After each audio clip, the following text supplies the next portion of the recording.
তো আজকে আমি অনেক তাড়াতাড়ি উঠে পড়েছিলাম, তাই আর কি ভাবলাম একটু বাইরে দিয়ে ঘুরে আসি। আর শালা বাইরে বেরিয়ে দেখি এতটা পরিমাণ রোদ, শালা আমি তো কালো হয়ে যাবো। আর সেটা আমি সূর্যমামা বলে, আবে তো ফর্সা ছিলিস কবে যে আবার কালো হয়ে যাবে বলছিস? যেটুকু ফর্সা আছে ওইটুকুই অনেক। তাই আর কি মাথায় ঘুমটা দিয়ে বেরিয়ে পড়লাম বাইরে দিকে। তো চলো এখন বাইরে দিকে যাওয়া যাক। ছোট্ট ছোট্ট পায়ে চলতে চলতে ঠিকই পৌঁছে যাব। আর গাইস আজকের ওয়েদারটা বেশ সুন্দর লাগছিল। তো দেখতে দেখতে আমি চলে যাচ্ছিলাম, কিন্তু তারপরে ওই দিকে তাকিয়ে দেখি এই যে ওরা যেন কি করছে এখানে বালতি নিয়ে। আর তারপরে বুঝতে পারি যে এই পুকুরের জলটাকে মেরে মাছ ধরবে। তো গাইস আর আমি এখান থেকে দাঁড়িয়ে দাঁড়িয়ে দেখছিলাম। আর তারপরে ভাবলাম যে ওরা পুকুরে জলটা মারুক আর আমি একটু বসে বসে গেম খেলি গা। তো গাইস আমি তখন বসে পড়েছি একটু গেম খেলে নিই। আর তোমাদের সঙ্গে দেখা হচ্ছে কিছুক্ষণ বাদ।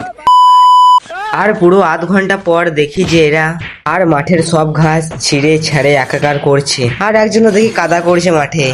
আর আমরা বান্দরের মতো বসে বসে দেখছিলাম। আর তখনই বড় বান্দরটা বলে, আবে ওরা খেলা করেনি, ওরা মাছ ধরছে। আবে শালা আমি তো ভেবেছিলাম ওরা খেলা করছে হয়তো।